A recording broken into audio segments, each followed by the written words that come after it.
Please subscribe Sadhguru Sai Creations.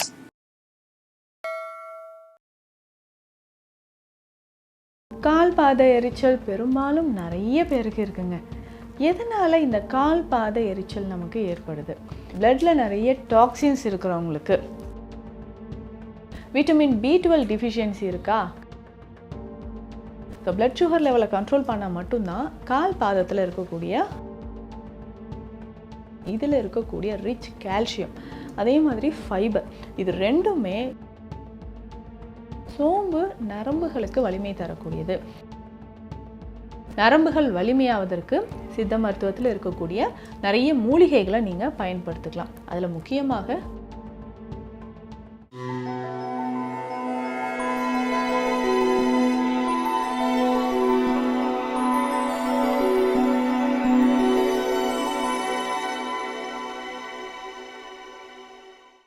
Sadhguru Sai creation viewers அனைவருக்கும் வணக்கம்.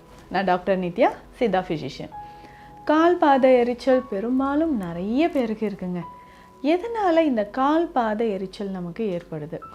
முக்கியமாக பார்த்தோம்னா இந்த கால் பாத எரிச்சல் ஒவ்வொருத்தருக்கும் ஒரு ரீசன்னால் ஏற்படுது.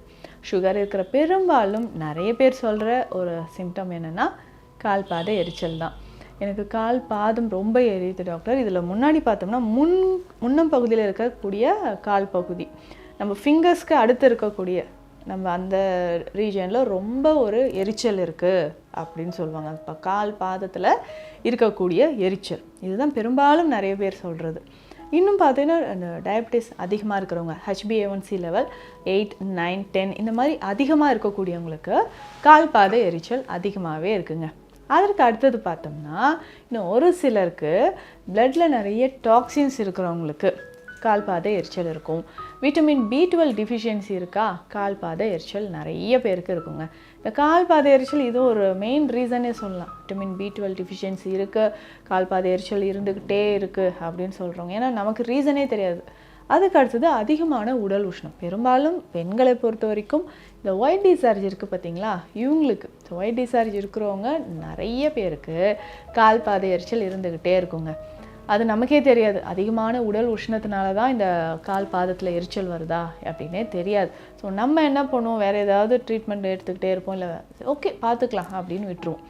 அதே மாதிரி இந்த ஒயிட் டிசார்ஜ் இருந்துச்சுன்னா, அதிகமான உடல் உஷ்ணம் இருந்தால் கால் பாத எரிச்சல் வருது. இந்த டயபிட்டிஸ் இருக்கிறவங்களுக்கு பார்த்திங்கன்னா டயபெட்டிக் நியூரோபதி அப்படின்னு சொல்கிற இந்த கண்டிஷன்னா இன்றைக்கி பெரும்பாலும் நிறைய பேருக்கு இருக்குது. அப்போது இந்த சுகர் லெவலை நம்ம எப்படி கண்ட்ரோல் பண்ணுறது? ஸோ பிளட் சுகர் லெவலை கண்ட்ரோல் பண்ணால் மட்டும்தான் கால் பாதத்தில் இருக்கக்கூடிய அந்த எரிச்சல் நமக்கு குணமாக ஆரம்பிக்கும். அப்போ தொடர்ந்து இந்த கால் பாத எரிச்சலை நம்ம குணப்படுத்துவதற்கான எளிய வீட்டில் இருக்கக்கூடிய மூலிகைகளை பயன்படுத்தி கால் பாத எரிச்சலை நம்ம சரி செய்யலாம். முக்கியமாக நர்வ் டேமேஜ் நிறைய பேருக்கு இருக்குங்க. நரம்புகளில் இருக்கக்கூடிய பிரச்சனை, நரம்புகளில் ரொம்ப டேமேஜ் ஆகுதுன்னா அதுக்கு ரீசன் நியூட்ரிஷன் டிஃபிஷியன்சி தான். முக்கியமாக நம்ம சாப்பிடக்கூடிய உணவில் protein, vitamin B12, zinc, magnesium குறைவாக இருந்துச்சுன்னா நரம்புகளில் அதிகமாக பாதிப்பு ஏற்படும்.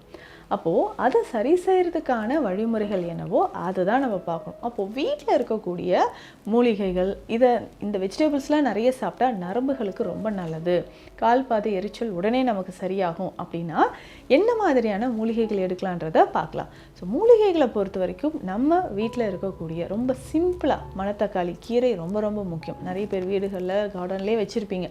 மணத்தக்காளி கீரை என்ன பண்ணுதுன்னா இதில் இருக்கக்கூடிய ரிச் கால்சியம், அதே மாதிரி ஃபைபர், இது ரெண்டுமே கால் பாதத்தில் இருக்கக்கூடிய எரிச்சலை நமக்கு போக்கக்கூடியது.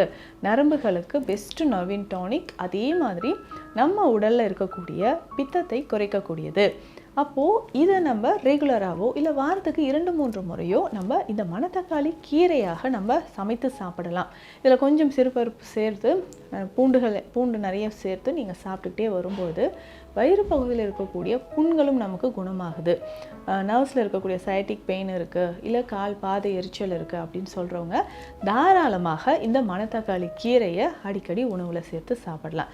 இந்த கீரை நிறைய கிடைக்குங்க அப்படின்னு சொன்னீங்கன்னா சாறு எடுத்து டெய்லி ஒரு 50 to 80 ml காலையில் எம்டி ஸ்டமக்கில் குடிக்கும்போதும் நரம்புகளுக்கு இது ரொம்ப ரொம்ப வலிமை தரக்கூடியதாக இருக்கும். அடுத்து முக்கியமான ஒரு விஷயம்னா சோம்பு சொல்லலாங்க. சோம்பு நரம்புகளுக்கு வலிமை தரக்கூடியது. நம்ம இது ஏதோ ஸ்பைசஸ் மசாலா பொருட்களோட சேர்ந்தது அப்படின்னு நினைப்போம். ரெகுலராக இந்த சோம்பை எப்படி நம்ம பயன்படுத்தலாம் அப்படின்போது, சோம்பு லேசாக வறுத்து நல்லா பவுடர் பண்ணிக்கிறோம். 100 கிராம் சோம்பு இருக்குன்னா 50 கிராம் சீரகம் இதனோட சேர்த்து பவுடர் பண்ணி எடுத்து வச்சுக்கோங்க. இந்த பவுடரை, வெல்லம் இருக்குது பார்த்தீங்களா, எப்போல்லாம் நம்ம சாப்பிட போகிறோமோ ஒரு ஸ்பூன் அளவுக்கு இந்த பவுடரை எடுத்துகிட்டு ஒரு சின்ன துண்டு வெல்லம் இதனோட சேர்த்து நல்லா மிக்ஸ் பண்ணும்போது அது அந்த வெல்லத்தோடு இந்த பவுடர் மிக்ஸ் ஆகி ஒரு சின்ன உருண்டை மாதிரி வரும். ஸோ இந்த உருண்டை ஒரு நெல்லிக்காய் அளவுக்கு எடுத்துக்கோங்க. இதை டெய்லி ஒரு உருண்டை, ஏன் வெல்லத்தோடு சேர்த்து சாப்பிட்றோம் அப்படின்னு சொல்லும்பொழுது ஈஸியாக அந்த நரம்பு சம்மந்தப்பட்ட பிரச்சனை நமக்கு குணமாக ஆரம்பிக்கும். ஸோ சோம்பு, சீரகம், இது சோம்பு வந்து பெருஞ்சீரகம் அப்படின்னு நம்ம சொல்லுவோம். சோம்பு, சீரகம், சோம்பு 100 கிராம் எடுத்துக்கோங்க, சீரகம் 50 கிராம் எடுத்துக்கோங்க. ஸோ இதை நல்லா பவுடர் பண்ணிவிட்டு வெல்லத்தோடு மிக்ஸ் பண்ணி நம்ம எடுத்துக்கிட்டு வரும்பொழுது நமக்கு நரம்புகள் வலிமையாக மாற ஆரம்பிக்கும். ஸோ உடலில் இருக்கக்கூடிய நர்வ் பிளாக் அப்படின்னு நம்ம சொல்லுவோம். இந்த நர்வ் பிளாக் இருக்கிறவங்களுக்கு தான் நிறைய பேருக்கு பார்த்தோம்னா இந்த கண்கள் இமை மூடிட்டே இருக்கிற மாதிரி இருக்கிறது, சரியாக பேச்சு வராமல் இருக்கிறது, இந்த எம்ஜி அப்படின்னு சொல்கிற ஒரு கண்டிஷன், மயஸ்தீனியா கிராவிஸ் அப்படின்னு சொல்லுவாங்க. இந்த மயஸ்தீனியா கிராவிஸ் இருக்கக்கூடிய நபர்களுக்கு நரம்புகளில் அதிகமான பிளாக்கேஜ் இருக்கும். அது சரியாகணும்னா இந்த உருண்டைகளை நம்ம தொடர்ந்து எடுத்துக்கிட்டே வரலாம். அதே மாதிரி கால் பாத எரிச்சலை நம்ம சரி செய்கிறதுக்கு இந்த உருண்டைகளை நம்ம எடுத்துகிட்டு வரலாம், நரம்புகளை வலிமையாக்குவதற்கு. இன்னும் முக்கியமாக எக்ஸ்டர்னலாக ஏதாவது அப்ளிகேஷன் இருக்கா, கால் பாத எரிச்சலை குணமாக்குவதற்கு எக்ஸ்டர்னலாக நம்ம ஏதாவது ஆயில் அப்ளை பண்ணலாமா அப்படின்னு கேட்டிங்கன்னா தாராளமாக பண்ணலாம். ஸோ இதற்கு நம்ம விளக்கெண்ணெயும் தேங்காய் எண்ணெயும் மிக்ஸ் பண்ணி எடுத்துக்கோங்க. ரெண்டுமே ஈக்குவல் அமௌண்ட் 100 ml எடுத்துகிட்டு இதில் நம்ம கொஞ்சம் கற்றாழை, வெந்தயம் சேர்த்துக்கணும். அருகம்புல் அரைச்சி அந்த சாரும் எடுத்துக்கணும். ஸோ கற்றாழை, வெந்தயம், அருகம்புல் சாறு 3 சேர்த்து இந்த விளக்கெண்ணெயிலையும் தேங்காய் எண்ணெயிலும் தைலமாக நல்லா காய்ச்சி ஃபில்டர் பண்ணி எடுத்துக்கணும். இப்போ இது நம்ம கால் பாதத்தில் அப்ளை பண்ணணும். ஸோ கால் பாதத்தில் டெய்லி நைட்டு நம்ம அப்ளை பண்ணிக்கிட்டே வரும்பொழுது அதிகமான கால் பாத எரிச்சல், காலில் இருக்கக்கூடிய கொப்புளங்கள் இது எல்லாமே மறைய ஆரம்பிக்கும். ஒரு சிலருக்கு பார்த்தீங்கன்னா சென்சேஷனே இருக்காதுங்க, கால் பாதத்தில் எரிச்சல் இருந்துக்கிட்டே இருக்குது, விறுவிறுன்னு எரியுது அப்படின்னு சொன்னிங்கன்னா கால் பாதத்தில் ஒரு மாதிரி சென்சேஷனே இல்லாத மாதிரி இருக்கும். ஸோ எந்த விதமான ஒரு தன்மையும் இல்லாத மாதிரி இருக்கிறதுனால நம்ம தொடர்ந்து என்ன பண்ணலான்னா அடிக்கடி இந்த ஆயிலை டெய்லி நம்ம இந்த ஆயிலை அப்ளை பண்ணிகிட்டே வரலாம். இல்லை மருதாணியோட கொஞ்சம் கற்றாழை நல்லா மிக்ஸ் பண்ணி அதையும் கால் பாதத்தில் அப்ளை பண்ணிக்கிட்டே வரலாம். இது எரிச்சலை நமக்கு குறைக்கும். ஆனால் நரம்புகள் வலிமையாவதற்கு சித்த மருத்துவத்தில் இருக்கக்கூடிய நிறைய மூலிகைகளை நீங்கள் பயன்படுத்திக்கலாம். அதில் முக்கியமாக பூனைக்காளி விதைகள், இதில் ரிச் புரோட்டீன் இருக்குது, ரிச் ஃபைபர் கண்டென்ட் இருக்குது. ஸோ இந்த பூனைக்காளி விதை பொடியாக நம்ம பயன்படுத்தணும். ஸோ பூனைக்காளி விதையை வந்து பொடியாக நம்ம ரெகுலராக பயன்படுத்திக்கிட்டே வரும்போது கால் பாத எரிச்சல் நமக்கு குணமாக ஆரம்பிக்கும். ஸோ கால் பாதத்தில் எரிச்சல் இருக்குன்னா கண்டிப்பாக அது நரம்பு சம்மந்தப்பட்ட பிரச்சனை தான். இதுவே உங்களுக்கு சுகர் இருக்குது அதனால் கால் பாத எரிச்சல் இருக்குது அப்படின்னு சொன்னிங்கன்னா ரொம்ப சிம்பிளாக அதற்கு சீந்தில், இந்த மூலிகையை நீங்கள் பயன்படுத்திக்கலாம். ஸோ சீந்தில் சூரணம் அப்படின்ற ஒரு மருந்து இருக்குது. இந்த சீந்தில் சூரணம் தான் அதிகமான அந்த சுகர் லெவலை கண்ட்ரோல் பண்ணுறதுக்கு சீந்தில் சூரணம் பயன்படுது. அப்போது ரெகுலராக சீந்தில் சூரணமும் நீங்கள் பயன்படுத்திக்கிட்டே வாங்க. உங்கள் ரத்தத்தில் இருக்கக்கூடிய சர்க்கரை அளவு நமக்கு குறைய ஆரம்பிக்கும், கால் பாத எரிச்சல், மதமதிப்பு நமக்கு குறைய ஆரம்பிக்கும்.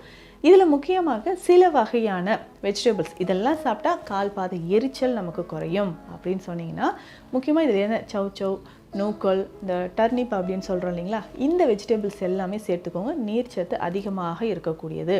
இதை ரெகுலராக நம்மளுடைய உணவில் சேர்த்துக்கிட்டே வரும்பொழுது கால் நரம்புகள் நமக்கு பலவீனம் குறைந்து நல்லா ஸ்ட்ராங்காக இருக்குங்க. ஸோ கால் பாத எரிச்சலுக்கு நிறைய ரீசன் இருக்குது. ஸோ உடலில் இருக்கக்கூடிய கழிவுகள், உடல் உஷ்ணம், அதிகமான சுகர், இது எல்லாமே எப்படி சரி செய்யலாம், அதற்கான பேசிக் மெடிசின்ஸ் என்ன அப்படின்றத பார்த்தோம். உங்களுக்கு யூஸ்ஃபுல்லாக இருக்கும்னு நினைக்கிறேன். மீண்டும் அடுத்த பதிவில் சந்திக்கலாம். நன்றி.